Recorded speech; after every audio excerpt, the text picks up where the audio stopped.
The rain hits the corrugated roof like fingers drumming, and the market smells sharp of wet fish and diesel. Tunde sits on the edge of a rusted water tank, his legs swinging in the gray air, and watches people run like herds beneath umbrellas. A bright flash catches his eye, a gold thread glinting as it slips from the pocket of a man who hurries past. It falls, innocent and loud, against the wet tar, and slips into the open gutter with a soft clang. The sound is small, but it rings in Tunde's chest, a bell that wakes something old.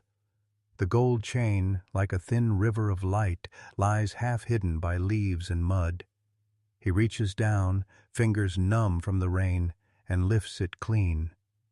The chain is heavier than it looks, warm from someone's skin.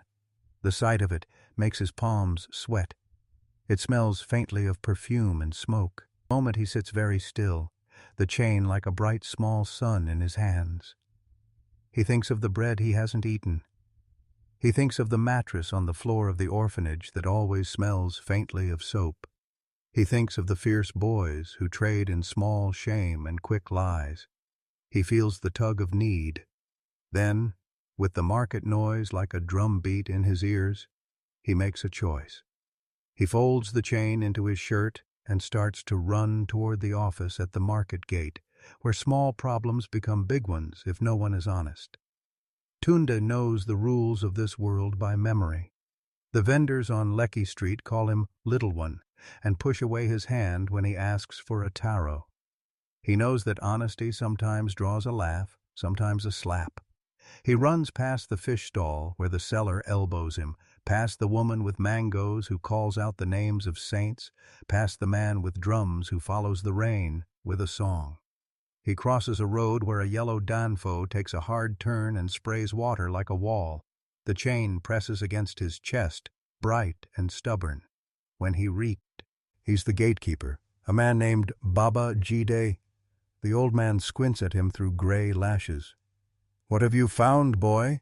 the old man asks. Tunde opens his shirt and reveals the chain. The metal throws back the light like a promise. Baba Jide's breathing changes, a small sound like a key turning. "This is not market gold," he says. "This is good gold. It belongs to someone who does not lose small things." Tunde hears in his voice the word boss, that low word that makes people step back. The risk blooms like lightning in Tunde's chest. He could sell it now, get some money, buy bread, buy a new pair of shoes. He could hide it and become a small part of a world that never asks to be honest. The chain sits warm and patient. Tunde chooses again. "I will find the owner," he says, and Baba Jide nods like a man who has seen boys make that kind of promise and keep it. He moves from step to step, like a man climbing a mountain. The first obstacle comes like a wall of umbrellas and shouts. The crowd presses, and someone swings an arm that knocks Tunde backward. A tall woman with painted nails frowns and takes a step toward him as if to grab, but another woman recognizes the chain's glint and calls out, "That is Chief Balogun's." Heads turn like sunflowers. People begin to say the name like thunder. Chief Adeyemi Balogun, the man who owns half of Lagos's glass towers, the man whose cars pass like black fish through the city. The word makes Tunde's breath catch. He has seen Chief Balogun on posters, a face carved in smiles, a hand cutting ribbons. He knows the mansions, the stone steps, the guards who wear sunglasses even at night. The market becomes a map of danger. A small boy who once sat at the back of Tunde's class whispers, "He does not come to the market, not for anything." Tunde feels the chain like a hot coal in his shirt, a symbol that will not cool. He moves toward the sea, toward a mansion that sits behind high walls like a sleeping animal. Obstacle 2 waits on the road. It is a row of cars and a clamor of voices, and at the gate, men with crisp shirts and nervous smiles block the drive. The security men wear faces carved from stone. Tunde stands small against them, his shirt soaked with rain, the chain now a secret link between him and a world of glass. "Where do you think you're going?" a guard named Okoye asks. He smells of cheap cologne and iron. His voice is smooth, but sharp. Tunde holds the chain out, hands shaking. "Sir, I found this," he says, voice as small as a mouse. The guard takes a step forward, then another.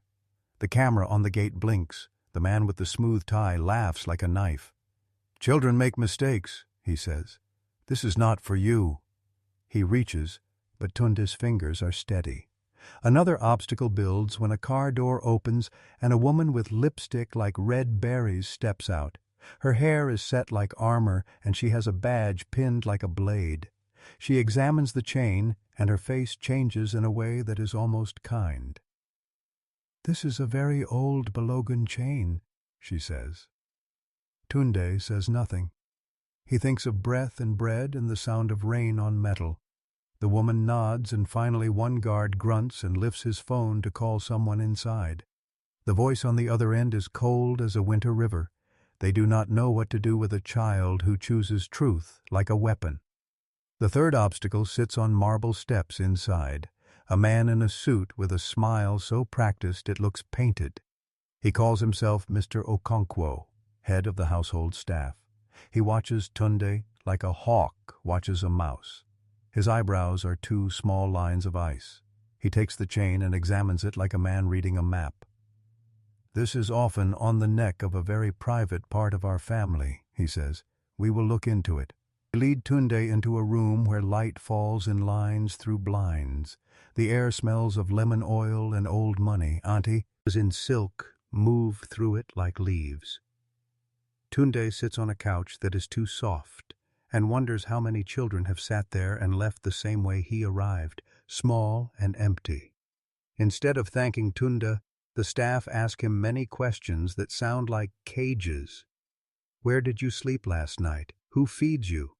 Who is your guardian?" His answers make no sounds inside the rooms of people who pay silence like a tax.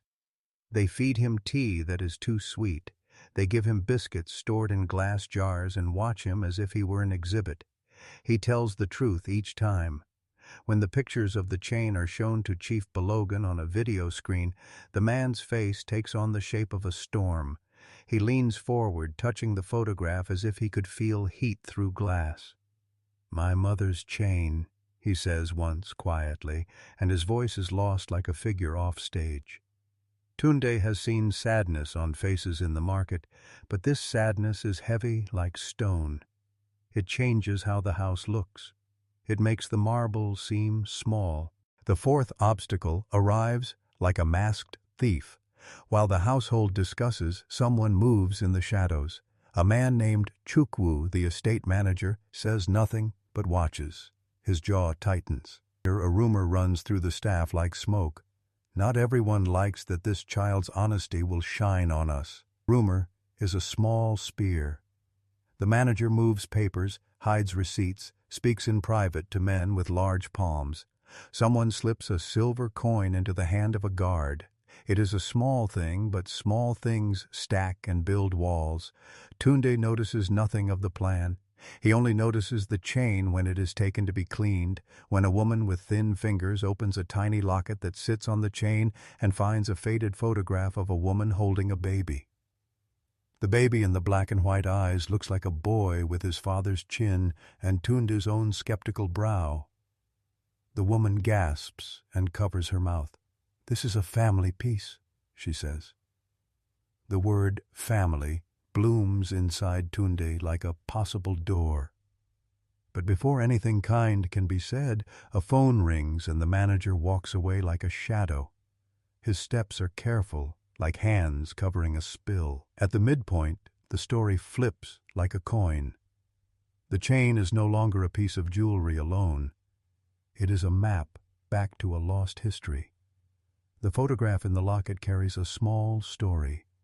A note scrawled behind the picture, a handwriting like a child's. When the note is traced under light, it reveals a name long thought forgotten.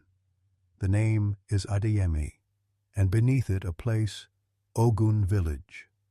The caretaker on the staff, an old woman named Mama Aisha, who once worked in the kitchens of Balogan House, recognizes it.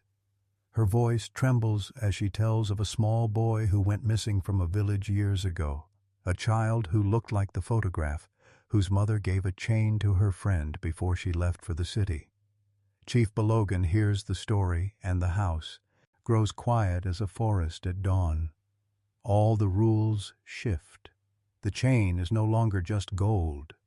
It is a memory, a story that might mend something. The staff breathe like men who have seen a miracle and also fear it. In the middle of their fear, Chief Balogan stands and asks Tunde, "Where is your home?" His voice is softer now, like a seed in soil. Tunde says, "I come from Balogan Orphanage." Walls of the room gather the sound, and everyone in the house turns like a flock at wind. The name Balogan ties him by a thread that makes some people smile and some people hold their breath. The twist unravels another truth. Balogan had given to the orphanage for years, sometimes quietly, sometimes in big shows. He had the power to build things, but not to fix everything he had lost. The chain becomes a bridge. Hope walks across it. But a hard choice waits at the edge of hope. The manager, Chukwu, has pockets full of fear. He sees the chain as a way to keep his grip on power.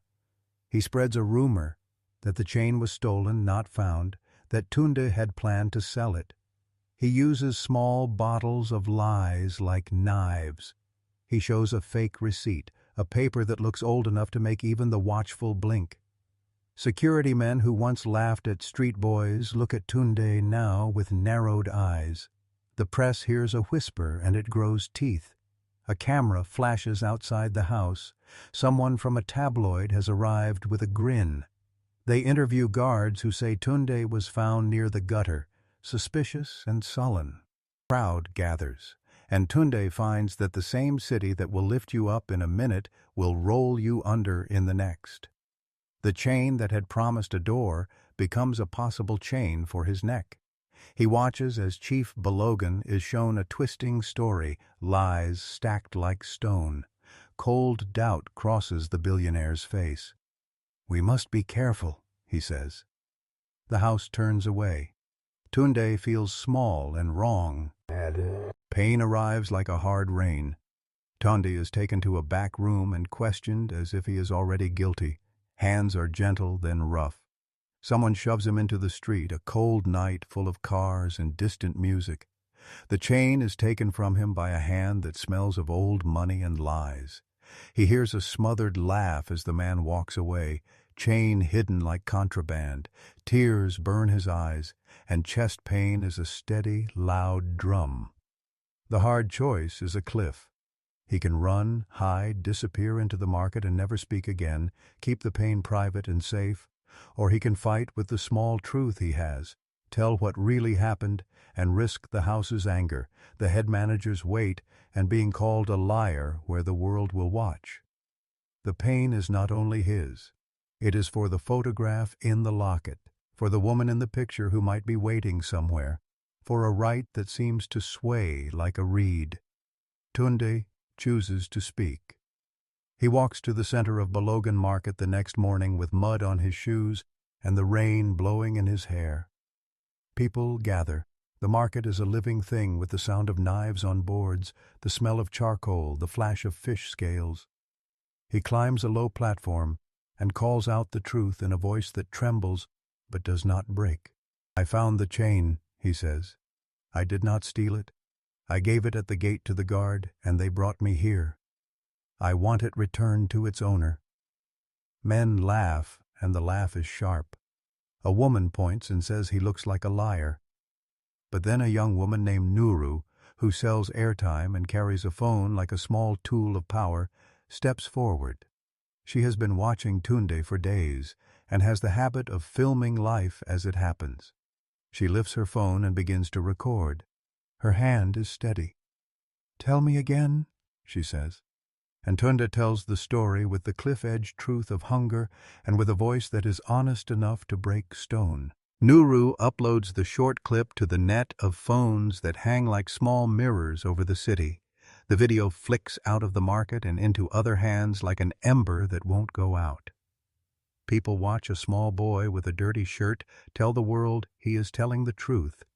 They listen to the crack in his voice and the steady look in his eyes. The city leans in. Public spectacle marches in with the lawyers and the cameras. The clip goes first to a small news page, then to a larger one, then explodes across feeds. Men who once ignored happenstance now call and ask questions. The chief returns to the house, summoned by the little photograph that blooms like a lamp. People crowd the gates and hold phones high like flags. The manager sits in his office with cold skin and a conscience he thinks he keeps hidden. But the evidence, ordinary and bright, keeps piling up. Nuru's video captured a guard putting the chain into his own pocket and slipping it to Chukwu when he thought no one watched. The recording shows the shuffle, the small eyes, the final hand. A second witness appears, Baba Jide from the market, who came to see Tunde and remembers giving the chain to the guard. He speaks on camera, his voice steady with the calm of long memory. An old woman from the cookhouse, Mama Aisha, brings out the battered photograph and shows it to cameras and men who ask how she knows. She tells of a baby in a village, a story the houses of money had thought buried. The city watches. The manager's lies unravel like yarn. He is stripped of power in the place where he once pretended control. The chief calls for the police. Chukwu is escorted out, his face pale and his hands shaking. Men who used to bow now look away. The public sees the proof, the neat, sharp lines of truth. The man who tried to hide the chain is unmasked like a bad actor in a play. The multi-climax is a theater of lights.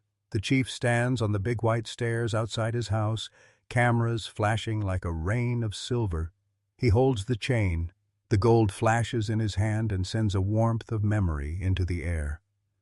Tunde stands to the side, small against marble, teeth chattering with cold and new fear. The chief speaks in a voice that carries, not loud, but steady. He tells the gathered people the story of the chain, of the photograph, of a mother who once left a village with hope and a small piece of gold tied into a promise.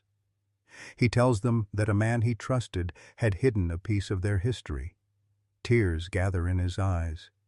They surprise him and slip down like small secret rivers. He turns then and he looks at Tunde.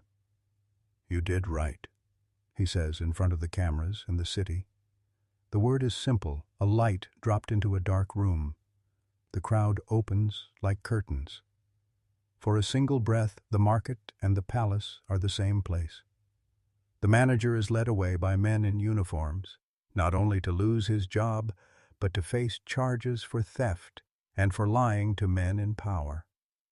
People stand with their phones and show the images over and over, and the chief strips the manager not only of position, but of the quiet pride he used as armor. The public sees the naked man, and justice feels like rain. After the spectacle, the house opens a door that had been closed by pride and fear. The chief walks with Tunde into a garden that smells of cut grass and mystery. The sky is wide, and the air is thin with a day that feels bright. He kneels near a hibiscus bush and unfolds a map of the town that he has kept hidden in a drawer, a map with a small mark on the village where the photograph's note points. He touches the name Ogun Village, as if tracing an old wound. He tells Tunde that sometimes power is slow to make amends, but can be strong when it chooses to do the right thing.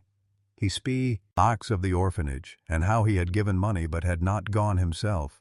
He admits with a humility that is almost raw that he had thought money could mend what memory had broken. Tunde listens, curiosity plain on his face. He questions whether this new promise will last. The chief gives him a look like a binding oath. "Come to the house when you like," he says. "You will eat at my table. We will find out what we can find about your past together." Tunde tastes the words. His life tilts. Time moves and builds slowly like a brick wall. 6 months change faces. Tunde sleeps at a new small house near the gate of the compound, a simple room with light that streams in like hope. He now goes to a local school that Chief Balogan helps fund. He learns new subjects. His fingers are no longer only quick with small theft or barter, but with chalk and new rules. He practices writing, his letters large and slow. The orphanage receives a small grant to fix its roof and buy books. Mama Aisha gets a new stove that does not smoke the house. Nuru grows her small airtime stall into a tiny news corner that tells more of the city's small truths. The chain sits on a clean cloth in the Balogan house, placed on a small wood stand by the chief himself. It is no longer hidden in pockets or gutters. It has a place like a quiet sun in the house. Tunde visits it sometimes and touches the metal with the ease of someone who knows an object can hold a story. The manager who lied is gone, his face blurred by time and shame. The public has moved on, but some people still stop Tunde in the market to say, "You did good." A little offer, a small sound that makes heat spread through his chest. There are hard mornings still. Tunde misses some things like old smells, like the sound of a radio that sat in the orphanage, like the small friend who is now staying with his grandmother in another city. He knows the world carries trouble, but the weight on his chest is different now. It is not hunger alone, but a careful mixture of hope and hunger. The chief keeps his promise. He brings people to sit with Tunde and comb through old records. And once, in the file room, they find another paper, a stamp and a child's name that matches the handwriting behind the photograph. It is not a grand revelation that ties every loose thread. It is a small string that suggests family, maybe cousins, maybe a tie he can follow. It is enough for Tunde to keep going, to learn what it means to be true to himself in a city that sometimes forgets to care. The chain remains a symbol on a stand, and Tunde learns that symbols can be heavy and light at once. 6 months later, Tunde stands at the edge of the market and watches children run with kites. The orphanage roof has been fixed and paint now brightens the windows. There are books on a shelf, the spines new and tidy. Chief Balogan arrives to cut a ribbon for a small classroom, and the crowd gathers, cameras in hands and smiles. The chain is displayed for the children on a small velvet cushion, not to be worn, but to be seen as a story of a choice. Tunde tells the younger boys about the day he found it, his voice steady and clear. The children listen like thirsty plants. He says he almost kept it because he needed bread then, but he did not. He says honesty makes paths, not always easy, but paths that stay. The chief watches him from the front row, a soft look on his face. He and Tunde are still learning each other's names and small kindnesses. The city watches them. The chain glints in the sun like a small star nailed to earth. Honesty opens doors that greed can never build. Do you agree? If this story warmed your heart, please like, subscribe, and share it so more people can feel hope and kindness today. 2 weeks later, Lagos wakes to a sun that bleaches the rain from the zinc roofs and the market's clamor, but carries a tempered glow, and Tunde moves through Lekki Street with the chain resting on a velvet cushion tucked in his bag, the old hunger replaced by a stubborn, hopeful ache that this city might learn to bear truth as a kind of currency. At Balogan House, a courier arrives with a sealed envelope bearing the chief's crest and an invitation to a private meeting at dusk.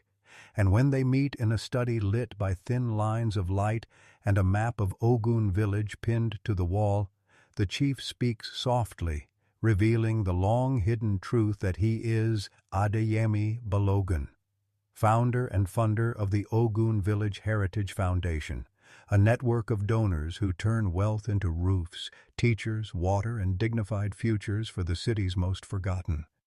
He says the video's power showed him the city needs a face people can trust, and that honesty is not merely a means to an apology but a bridge to a future, and so he has chosen to reveal this now, inviting Tunde to walk beside him as a partner in rebuilding the lives that the chain's light has already touched. Because the chain was never just a prize, but a map to a larger map, a map that leads to Ogun Village, and together they will follow that map. Tunde feels a new hunger rise, not for coins, but for belonging, for a place where a gutter child can grow tall enough to help others. And just as their pact hardens, Chukwu, the estate manager, slips into the room with a smug patience that would have frightened him days ago, muttering excuses as if truth could be siphoned out like fuel, and the chief's voice lowers with a quiet danger, telling him to speak plainly or step into the light and risk losing more than a job. The crowd outside senses the tremor and the city's gaze becomes a blade, and Nuru's phone roars to life, turning testimonies into a living thread that ties Tunde's honesty to a public reckoning, a turning point that feels like rain turning to river. And when dawn comes the next day, the city's mood shifts from suspicion to cautious pride, as the chief confirms that Balogan wealth is real, that a foundation will fund the orphanage's roof and dozens of scholarships, and that the gate's guard who once whispered fear will now serve as a watcher of truth. And as reporters flash their cameras, the market returns with a steadier beat. The teachers smile, the vendors debate, and a reporter's voice carries the news that this is not a man in a distant tower, but a city's guardian stepping into the light. But even as the day breathes easier, Chukwu's shadow lingers, and he tests the wind, bringing a new accusation that the chain was stolen and the video built, a fear that asks whether honesty can survive a last attempt at sabotage, and the chief answers with a hand on the table and a plan, a public audit, a timetable for the foundation's first projects, and a formal invitation to Tunde to join the outreach program that will bring books, water, and a sense of home to Ogun village. The crowd hushes, the room glows, and the moment feels like a hinge in a door, because the hidden billionaire identity has become a visible beacon that binds the city's wealth to its poorest, a reversal where power acts not as a whip, but as a ladder, and the very idea of justice shifts from a distant rumor to a tangible ceremony. In a quieter corner, Mama Aisha presses a faded photograph into Tunde's hands and whispers that the chain's origin may be the key to families once separated, a revelation that redefines Tunde from survivor to ambassador. And as the day folds into evening, and the chain sits on its stand like a small sun in the Balogan Hall, the chief's promise rings through the air. The foundation will be a living bridge, the orphanage a thriving classroom, and Tunde's honesty a compass for a city learning to reweave its own story. And yet a single thread remains, an open question about Ogun village's exact whereabouts and the waiting kin who might yet step forward when Lagos and village roads meet. And so the interval ends, not with a vow fulfilled, but with a door ajar and a plan in motion, a restart of the film where truth has become a doorway to shared wealth and a future in which a boy who once asked for bread now helps lay its breadline, a testament that honesty has opened doors and built pathways, even as the last word lingers in the air like a bell calling the next act to begin.